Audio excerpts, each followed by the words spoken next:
चूहा और मेंढक। एक जंगल में एक तालाब था। उसके पास ही एक चूहा रहता था और तालाब में एक मेंढक रहता था। उन दोनों की बहुत अच्छी दोस्ती थी। मेंढक जब भी जमीन पर आता तो चूहे से मिलता और उससे बहुत सारी बातें करता। वो दोनों ऐसे ही बात करते करते सुबह से शाम कर देते और बहुत खुश रहते थे। चूहे को हमेशा नदी के दूसरे किनारे के खेत पे जाकर वहाँ के भुट्टे खाने थे, लेकिन उसे तीरना नहीं आता था और वो डरता था। उसे जाना तो होता था लेकिन उसकी हिम्मत नहीं होती थी। एक दिन उसे एक उपाय आया। मैं अपने दोस्त की मदद ले लेता हूँ।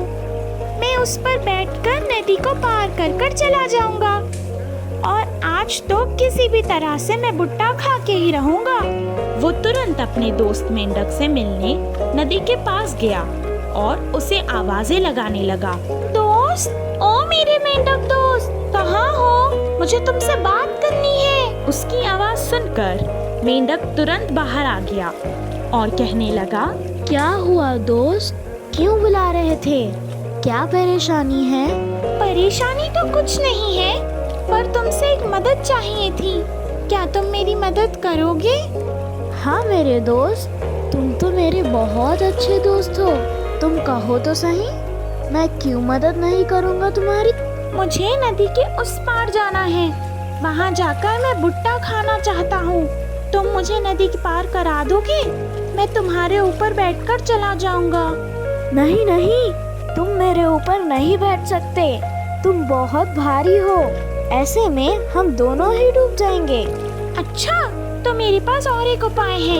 एक काम करते हैं, मैं एक धागा तुम्हारे और मेरे पैर से बांध देता हूँ। उससे तुम तीरते हुए जाना और मैं तुम्हारे पीछे आ जाऊंगा। मेंढक उसकी बात से खुश नहीं था, फिर भी अपने दोस्त की खुशी के लिए उसने कहा, ठीक है। चूहा तुरंत अपने पैर को मेंढक के पैर से बांध दिया। मेंढक जैसे ही नदी में कूद गया तो चूहा भी खींचा चला गया।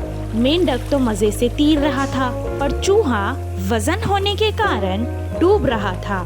चूहा आगे तो जा रहा था, पर पानी में बार बार डूबता जा रहा था। वो बहुत कोशिश कर रहा था, लेकिन बहुत डूब रहा था। वो थोड़ी देर बाद थक गया और धीरे धीरे तैरने की कोशिश करने लगा। ऊपर से एक हंस आया और चूहे को देखकर उसे अपने मुंह में पकड़ लिया और उड़ गया। लेकिन चूहे के साथ बंधा हुआ मेंढक भी उसके साथ खींचा चला गया। उन दोनों को देखकर हंस कहने लगा, ओहो, आज तो मजा ही आ जाएगा। एक शिकार के साथ एक मुफ्त। मेंढक सोचने लगा कि उसकी दोस्ती ही उस पर भारी पड़ गई। इस कहानी से हमें ये शिक्षा मिलती है कि दोस्ती में भी पहले हमें अपना ख्याल रखना चाहिए, बाद में किसी और का। कुएं का पानी। एक गांव में एक जमींदार रहता था। वो बहुत लालची था और किसी की मदद नहीं करता था। अगर किसी की मदद कर भी देता तो उससे सूद समेत सबका हिसाब लेता था।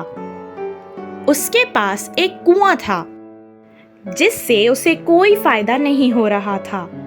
वो अपना कुआं बेचना चाहता था। वहीं एक किसान भी रहता था जिसे कुएं की जरूरत थी। इसीलिए वो उसे खरीदने जमींदार के पास आया और उसे खरीद लिया। अगले दिन जब वो खेती करने के लिए कुएं से पानी लेने गया तो जमींदार वहां आया और गुस्से से कहने लगा, मैंने तुम्हें कुआं बेचा है, कुएं का पानी नहीं। उसके अंदर का पानी मेरा है। अगर तुम्हें पानी चाहिए तो मुझे पैसे देकर उसे खरीदो। अचानक जमींदार की ये बात सुनकर किसान हैरान हो गया। ये क्या बात है साहब? जब आपने मुझे कुआं बेचा है तो उसका पानी भी तो मेरा ही हुआ ना। अब आपकी ये बात मुझे कुछ समझ नहीं आई।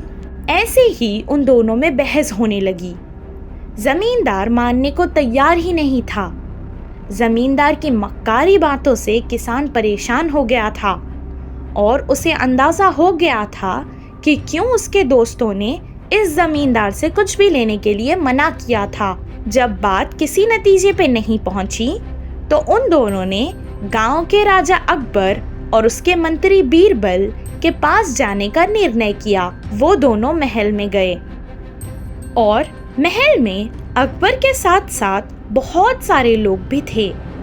बीरबल ने उससे पूछा कि क्या मसला है, तो किसान ने बताया, राजा जी, मैं एक गरीब किसान हूँ। मैंने कल ही इनसे कुआं खरीदा था। आज जब मैं उससे पानी लेने गया था तो ये कहने लगे उसका पानी इन्होंने नहीं बेचा और अगर मुझे पानी इस्तेमाल करना है तो मुझे उसे खरीदना पड़ेगा। अब मैं क्या करूँ राजा जी? अब आप ही कुछ न्याय कीजिए। हाँ राजा जी, मैंने तभी भी यही कहा था और अब भी यही कह रहा हूँ। मैंने इसे सिर्फ कुआं बेचा है, उसका पानी नहीं। अगर इसे पानी चाहिए तो पानी को खरीद ले। बीरबल जमींदार की मक्कारी समझ गया और कहने लगा, ये सब सुनकर मैं समझ गया हूँ और ये सही तो कह रहे हैं।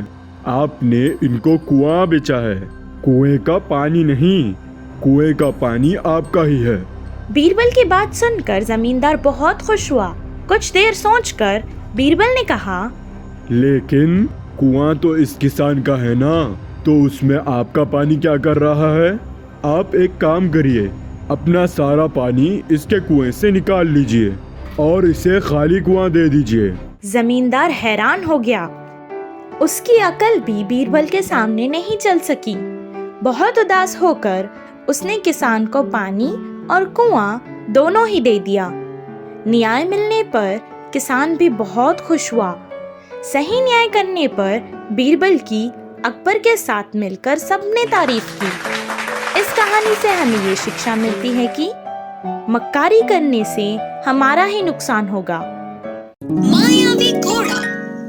एक जंगल था। उस जंगल में कभी कभी एक राक्षस आकर अपने भोजन के लिए हाथ आए हुए जानवर को ले जाता था। उस राक्षस के आने पर अपने प्राणों को हथेली में रखे डर डर के रहते थे सारे बाकी के जानवर। इस बार वह राक्षस आया और सारे जानवरों को डरा के बकरी को उठा ले गया। इसी जंगल में एक घोड़ा था। वह बहुत ही सीधा साधा था, लेकिन उसके मासूम होने के कारण उस जंगल के बाकी के जानवर उसे हमेशा चिढ़ाते थे। हिरन ने कहा, अरे ओ घोड़े, इस पूरे जंगल का चक्कर काटना होगा, मुकाबला हो जाए क्या? फिर लोमड़ी ने कहा, हाँ, वो क्या भागेगा, ऊपर से डरा हुआ। बोलते हुए लोमड़ी चिढ़ाने लगा। उन बातों से सारे जानवर हंसकर चिढ़ाने लगे। मैं सबकी तरह ही हूँ ना, लेकिन फिर भी मुझे ये क्यों रुलाते हैं ये लोग हमेशा? मैं इनके साथ नहीं रहूंगा, कहीं दूर दूसरी जगह चला जाऊंगा। सोचते हुए उदास होकर उधर से चला गया घोड़ा। इससे अकेला जाने वाला घोड़ा डर डर के आगे बढ़ने लगा। इतने में उसके सामने एक अनोखा रूप प्रत्यक्ष हुआ तो घोड़ा और डर गया। उस अनोखा रूप ने कहा, नहीं दोस्त, मैं तुम्हारी मदद करने आया हूँ। लगता है तुम किस परेशानी में हो। तुम्हारी परेशानी बताओ, मैं दूर करूँगा। ऐसे उसके इतने अच्छे से बात करने पर घोड़े को बहुत हिम्मत मिली और उसने अपनी सारी परेशानियों को बताया। फिर उस अनोखे रूप ने कहा, तुम्हें देखकर मुझे बहुत दया आ रही है। ठीक है, कोई बात नहीं, मैं तुम्हें मायावी घोड़ा में बदल दूंगा। उससे तुम तेजी से भाग सकोगे, किसी से भी जीत सकते हो। बोलकर उसे मायावी घोड़े में बदल दिया। वह बहुत शक्तिशाली बनने पर घोड़ा बहुत खुश हुआ और तेजी से भागते हुए अपने लोगों के पास आया। क्यों रे, फिर वापस आ गया? मुकाबले करने के लिए तैयार हो क्या? इसके कारनामों को देख लगता है कि यह किसी न किसी दिन मरेगा ही। उनके साथ ही बाकी के सारे जानवर भी घोड़े को चिढ़ाते हुए हंसने लगे।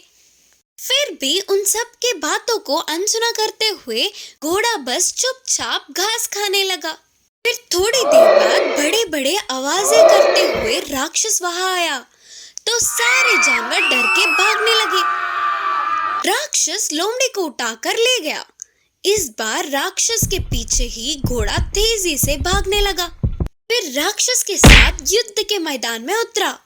आखिर में मायावी घोड़े के हाथों राक्षस मर गया। लोमड़ी को लेकर घोड़ा अपने लोगों के पास आई। ऐसे उतने बलशाली राक्षस को घोड़े ने किस तरह हराया करके लोमड़ी अपने बाकी के सभी जानवरों से बोली। सारे जानवर चौंक गए। फिर घोड़े ने कहा, हमारे बल जानने के लिए हम आपस में मुकाबला करना नहीं, बल्कि हमारे दुश्मन से जीतना काफी है। तब सारे जानवरों ने घोड़े को छिड़ाने के लिए क्षमा मांगा। उस राक्षस से पीछा छूटने पर सारे जानवर खुशी से घोड़े को अपना नेता बनाया। माँ बतख की चतुरता। एक जंगल के नदी में माँ बतख अपने बच्चों के साथ मिलकर रहती थी। ये सब नदी में आराम से घूमकर उनके लिए पर्याप्त भोजन को समेटकर खुशी से रहते थे।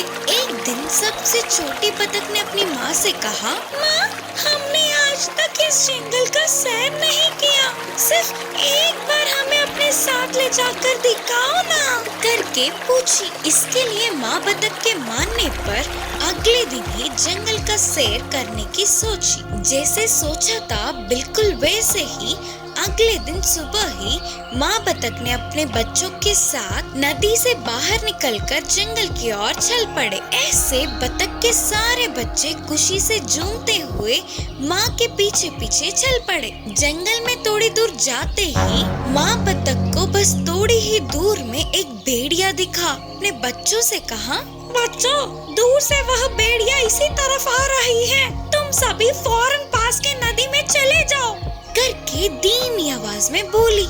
माँ के कहने पर सारे बच्चे नदी की ओर भागने लगे। तुरंत माँ बतख ने अपने पंखों को फैलाते हुए बहुत ही मुश्किल से चलने लगी। एक तरफ भागने वाले बच्चे तो दूसरी ओर ना चल पाने वाली माँ बतख को देखकर, बतख के बच्चे तो मेरे एक दांत के लिए भी काफी नहीं होंगे, शायद माँ बतख घायल हुई होगी, इसीलिए तो कहीं नहीं जा पाएगी, इससे खाके मैं अपनी भूख बुझाऊंगा। हंसता हुआ बोलकर भेड़िया माँ बतख की तरफ आने लगा। इतने में सारे बतख के बच्चे नदी में चले गए। यह देखने वाली माँ बतख ने अपने पंखों को सीधा करके एक ऊंची उड़ान भरी और नदी के बीच जाकर बैठ गई। माँ बतख को देख सारे बच्चे खुशी से उछल पड़े। एक झटके में घटित घटनाओं से भेड़िया चौंक गया और सोचने लगा कि ऐसे हाथ लगे बतख अपने बच्चों के साथ साथ बच के निकल गई। सोच के अपने आप को कोसता हुआ उदास होकर उधर से चला गया भेड़िया।